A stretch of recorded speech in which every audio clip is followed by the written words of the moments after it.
Un cantante venezolano fue detenido por agentes de ICE el 8 de febrero mientras grababa un videoclip en Carolina del Norte. Fue deportado a El Salvador y su esposa en Chile lo reconoció a través de una foto publicada por las autoridades. Hoy, en exclusiva, hablamos con ella.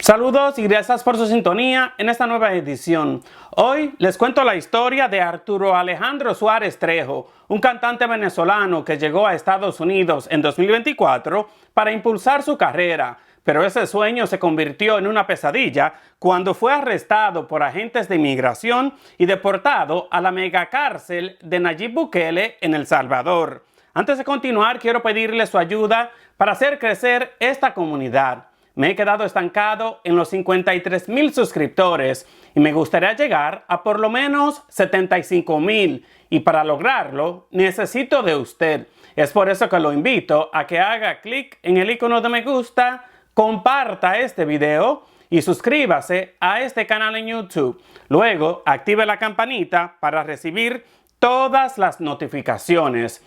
Su apoyo es clave para seguir informando con la verdad.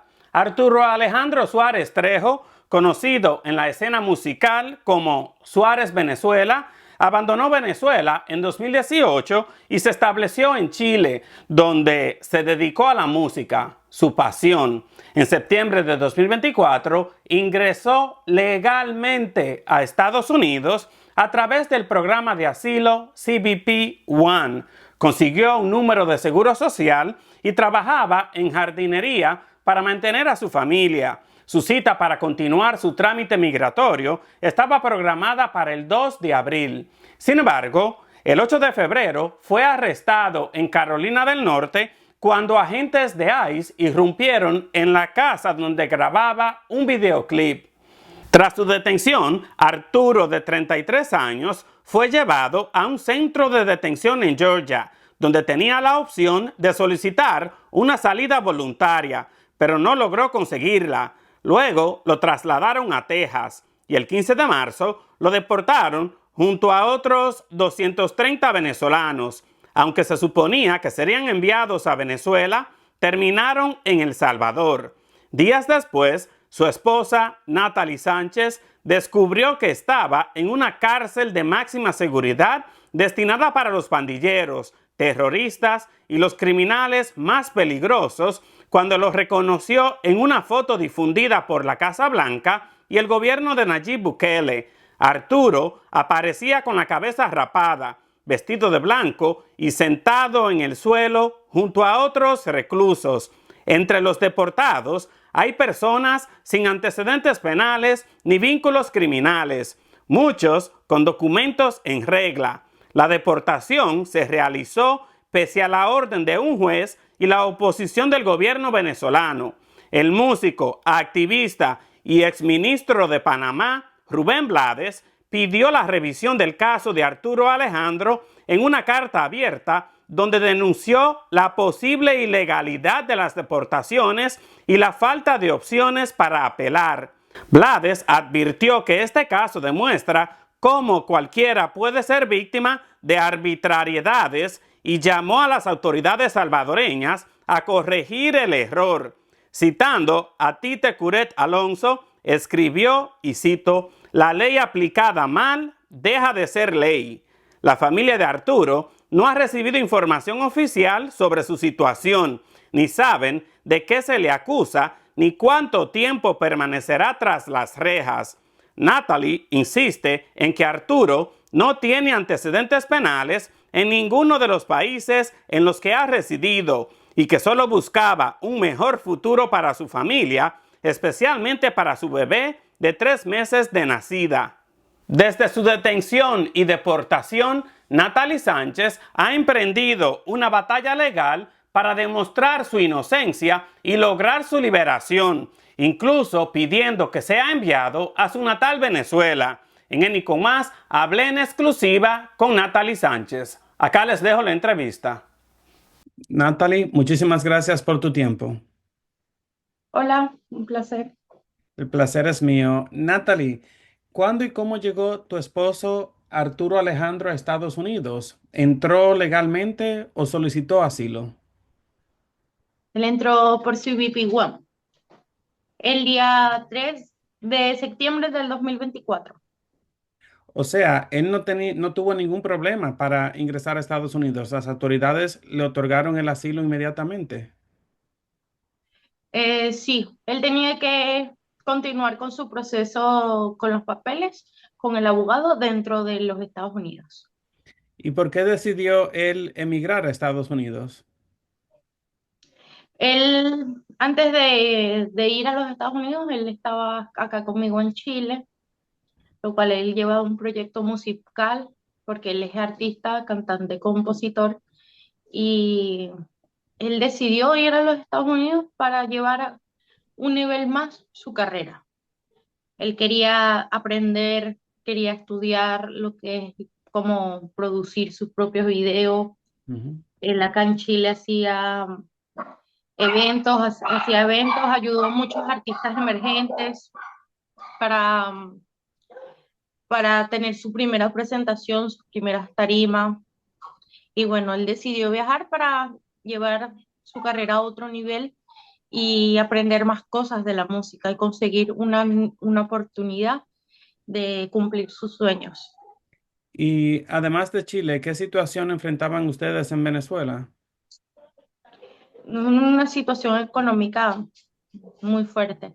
Yo lo conocí aquí en Chile, pero creo que los dos salimos por la misma situación, la situación económica que enfrentábamos, de que en el 2000, del 2015 al 2018, eso fue una crisis muy fuerte para los venezolanos y él decidió salir de Venezuela en el 2016.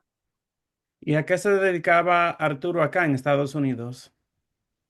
Él trabajaba de jardinería. O sea, ¿tiene un trabajo estable? Sí, un trabajo estable. ¿En qué ciudad o estado vivía Arturo? En Carolina del Norte, en New Urban. ¿Y cómo era su vida cotidiana antes de su detención? ¿Tienes idea? Sí, él trabajaba de lunes a sábado, a veces trabajaba los domingos y también jugaba fútbol los domingos. Su horario de trabajo era casi todo el día y el poco tiempo que estuvo, él se había comprado unas cámaras. De hecho, tengo las conversaciones del día que lo detuvieron, él estaba grabando unos videos y los videos o sea, el video musical lo estaba grabando y él me envió exactamente las cámaras con las que él iba a grabar. De hecho, él con lo poco que hizo se compró unas cámaras para él aprender a grabar sus videoclips, porque él también ese era uno de sus sueños, producir él su propio videoclip, producir sus propias canciones, crear todo, todo lo de él, crearlo él mismo. ¿Hubo algún problema legal acá en Estados Unidos? No, ninguno. De hecho, él era una persona que ni siquiera manejaba por el tema de que no tenía una licencia y su jefe lo iba a buscar a su trabajo. ¿Y en algún momento recibió algún aviso por parte de las autoridades de que estaba bajo investigación o de que su estatus migratorio estaba en riesgo? No, en ningún momento. De hecho, él había pagado sus papeles con el abogado y estaba todo en orden. Él le tocaba ir a poner su huella para que le llegara su papeleo al domicilio el 11 de febrero y a él lo detuvieron el 8 de febrero. ¿Y él seguía todas las órdenes del Servicio de Inmigración y Control de Aduanas, ICE? Sí, ¿Cómo fue el trato de las autoridades estadounidenses durante su proceso de detención y deportación? bueno, de hecho, lo poco que pudo hablar con él antes de todo, de que lo trasladaran a El Salvador, él, a él le partieron sus lentes. Él es una persona que sin lentes él no ve nada, tiene la visión borrosa y sus lentes se estaban partidos. Lo que yo noté también cuando yo hablé con él en la aplicación, que tenía un golpe en los lentes. ¿Y cuándo llegó Arturo a ser vinculado con la banda criminal Tren de Aragua? En ningún momento lo han vinculado hasta que nos llegó la noticia de que estaba en El Salvador. De hecho, a él, cuando lo detuvieron, antes de enviarlo a Georgia, porque él estuvo en Stewart, Mm. antes de enviarlo allá, a él lo investigaron y luego lo enviaron a Georgia y nosotros nos comunicamos directamente con un abogado para pedir una fianza para esperar su proceso afuera y a él le negaron la fianza de una vez. ¿Por qué? El abogado nos explica que al negar una fianza es porque él no tiene ningún delito. Si no hay un delito, no hay fianza, por eso se la negaron. También estábamos viendo para salir una salida voluntaria para que él no pase por todo ese proceso de esperar adentro, porque la libertad no tiene precio Mm. y es mejor que esté en su casa con su familia a que esté esperando por un proceso donde no es seguro si se va a quedar en un país. Tampoco se pudo. El abogado nos comentó que las autoridades estaban decidiendo que tenía que esperar adentro para esperar la fecha de corte. Su fecha de corte era para el 2 de abril a las ¿Y 8:30 de la mañana. Y obviamente bajo qué no se cumplió. argumentos lo enviaron a El Salvador? Todavía no tenemos respuesta de nada. Ni sabemos el por qué, ni de qué lo están acusando, porque él no tiene ningún delito, ningún récord criminal en los Estados Unidos. De hecho, él es una persona que ha ido en constante crecimiento y él estuvo en Colombia Ujú. unos años, él estuvo legal en Colombia, tenemos los antecedentes, no tiene antecedentes en Colombia, tampoco tiene antecedentes en Chile. Él acá en Chile estuvo unos años con residencia temporaria y residencia definitiva en trámite. Tampoco, tampoco tiene antecedentes. Y bueno, en Venezuela menos tiene antecedentes. Entonces, el récord criminal en los Estados Unidos menos. Entonces, no sabemos exactamente el por qué, no tenemos ninguna información de nada. ¿Piensas que Sí, Arturo es víctima de criminalización generalizada hacia los inmigrantes venezolanos? sí, y secuestrado, porque hay muchas personas, hay muchos debates en internet y mucha gente dice, ah, eso no es un secuestro, sí es un secuestro, porque no sabemos nada de él. Él no se puede comunicar con nosotros y nosotros tampoco nos podemos comunicar con él. Y y tampoco nos dan información de él. Entonces, sí es un secuestro. No sabemos nada, no sabemos el por qué y no sabemos de qué lo están culpando. O sea, ¿no tienes idea en qué condiciones se encuentra tu esposo? No, no. ¿Qué le dice el abogado? Tenemos que esperar. Me parece las autoridades de El Salvador no quieren, no dan una declaración concreta. Y el abogado que ustedes tienen es acá en Estados Unidos, no es un En El representante Salvador, legal en El Salvador. sí, ¿Tienen uno en El Salvador o no? sí, sí, en El Salvador, y reincorporando el habeas corpus. Y nada, no tenemos respuesta todavía de él, no sabemos si estás bien, que yo lo que quiero es saber cómo él está. ¿Temes por su vida o su integridad dentro del sistema penitenciario salvadoreño? Sí, yo, yo temo por su vida y yo hago responsable al presidente Bukele y al presidente Trump por cualquier cosa que le pueda pasar, porque es una injusticia, no es un delincuente. Él es una persona que fue a cumplir sus sueños y entró con todo legal, entró por la puerta grande. Y es muy injusto todo lo que estaban haciendo. Ni siquiera se tomaron l- la molestia de investigarlo o de esperar a que llegara ante el juez para él defenderse. Violaron sus derechos humanos. ¿Cómo te enteraste del arresto de tu esposo? Yo vi una foto, él me llama el viernes 14, creo que sí, sí. Me dijo que lo iban a deportar a Venezuela y eso me alegró mucho porque ya no iba a estar en ese encierro. Y de ahí no supe más nada de él hasta que vi las noticias de que habían llegado 200 personas en El Salvador, 200 venezolanos vinculados con esa banda. Y yo, bueno, yo dentro de mí yo dije, no, estos son otras personas, no pasa nada, muy pronto va a llegar la noticia de que llegó a Venezuela. Y de curiosidad, leyendo la noticia, le hago zoom a una imagen porque vi que los habían rapados. Ujú. Y en lo que hago zoom, una imagen, él salía. Y me di cuenta por el tatuaje que él tenía en el cuello.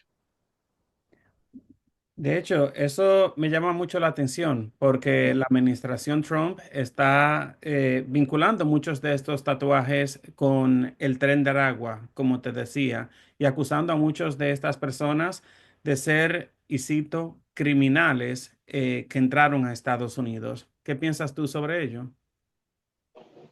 Que es una injusticia, que eso no es así. Además, el de los tatuajes él no tenía ninguno referente al tren del agua, que son unas rosas, unas estrellas. Él no tiene ninguno de esos tatuajes.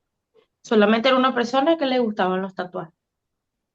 Entonces lo vincularon con algo por los tatuajes. Eso no quiere decir que él sea un delincuente por tener tatuajes. ¿Has recibido el apoyo de organizaciones de derechos humanos o incluso del gobierno venezolano? Del gobierno venezolano, sí.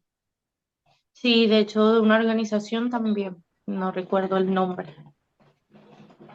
Gracias a Dios he tenido, me han escuchado, he alzado la voz y hay muchas personas interesadas en la historia de Arturo. Un músico que fue nada más por su sueño, a cumplir su sueño, para dejarle un legado a su hija. Él dejó una niña de 3 meses. De hecho, yo estaba embarazada cuando él se fue, yo decidí apoyarlo porque en un futuro ese sacrificio iba a valer mucho para mí, para su hija. Y él al sol de hoy no conoce a su hija. Y yo pido justicia de verdad porque esto es muy injusto. Él no ha podido conocer a su hija, no sabe nada de su hija. Y te veo que estás muy activa, abogando por su libertad. Sí, y no voy a descansar hasta que esté libre, hasta verlo con su hija. Y voy a hacer todo lo posible para que se haga justicia.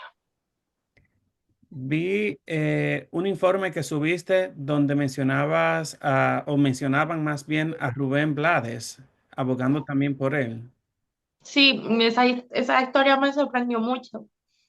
De hecho, leí el comunicado de Rubén Blades y agradecida por ese gran artista que ha alzado la voz por Arturo y por los venezolanos inocentes que hay dentro de esa cárcel.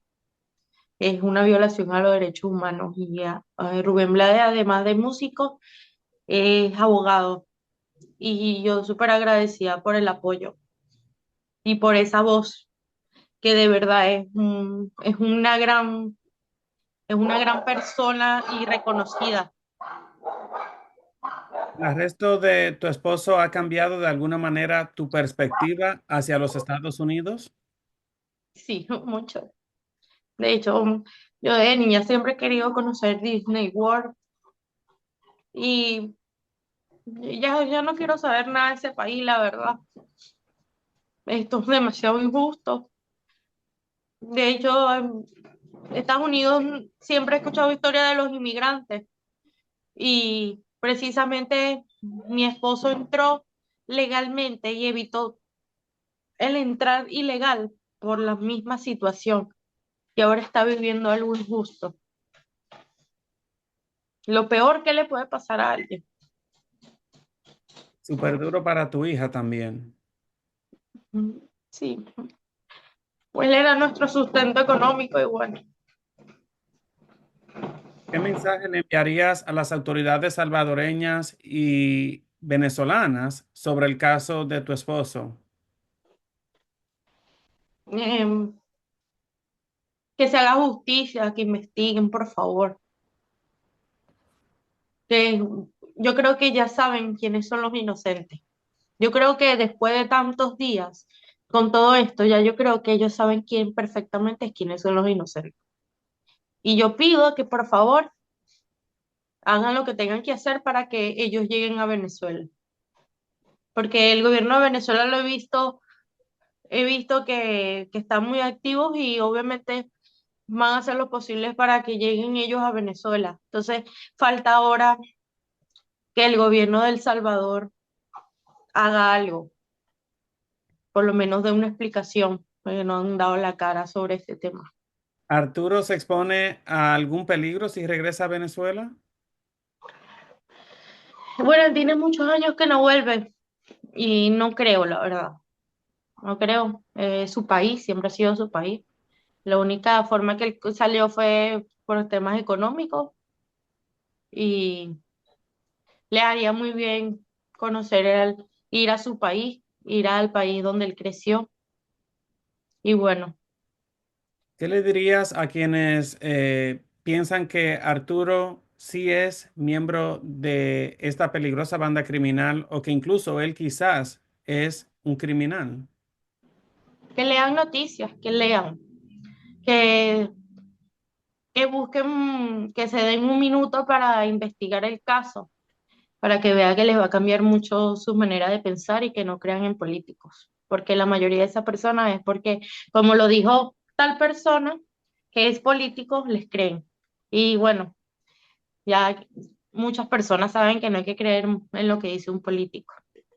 Entonces, si se tomaran ese minuto, entendieran muchas cosas y entendieran más a un pueblo, a un país, a los seres humanos y no a un gobierno. ¿Y tu mensaje a la administración Trump? Que son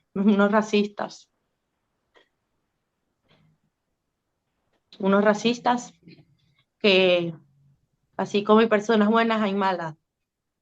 Y creo que la mayoría de los latinos somos buenos, somos personas preparadas, estudiadas, que vamos a un país para crecer, no hacer daño. Y que lo Precisamente, que están haciendo es un atropello y una violación a los derechos humanos. si tuvieras la oportunidad de hablar con Arturo, ¿qué le dirías? Que lo amo mucho y que nada, espero hablar con él cuando él esté libre y que lo amo mucho y que nunca descansé, que no voy a descansar hasta verlo libre, hasta verlo cumplir su sueño, hasta verlo vivir de la música, porque su meta era eso, vivir de la música, de lo que más nos gusta, porque el sueño de cada persona es vivir de lo que nos gusta y ese era su sueño. Entonces, yo no voy a descansar y que él va a ser el amor de la vida de mi hija y que aquí lo estamos esperando. Natalie, te agradezco muchísimo tu tiempo y tu colaboración, deseándote de todo Gracias. corazón que todo se maneje muy bien y que Arturo logre recuperar la libertad y reunificarse con Amén. su familia. Amén. Amén. Tras el escándalo, Estados Unidos reconoció que no todos los deportados a El Salvador pertenecen a la peligrosa banda criminal venezolana Tren de Aragua y que muchos no tienen antecedentes criminales. Testimonios indican que los tatuajes que tienen han sido usados como criterio para detener a algunos inmigrantes, asumiendo erróneamente que marcaban vínculos criminales cuando en muchos casos solo son una forma de expresión. Reportes indican que la administración Trump ha acordado pagar al gobierno de Bukele $20,000 por cada migrante deportado que sea alojado en sus instalaciones penitenciarias. Esta medida forma parte de una estrategia del presidente Trump para erradicar lo que ha dicho es una organización terrorista. Y para terminar, me gustaría hacerle una pregunta. ¿Cree que se está estigmatizando a los inmigrantes con base en su apariencia o tatuajes? Déjeme sus respuestas en la parte de los comentarios. Es importante conocer sus opiniones. Y recuerden compartir este video para abrir el debate a más personas. Muchas gracias por su tiempo y su confianza. No olvide hacer clic en el icono de me gusta y suscribirse a este canal en YouTube. Yo soy Eni Pichardo y esto es Eni con Más, un breve informativo, siempre con la verdad.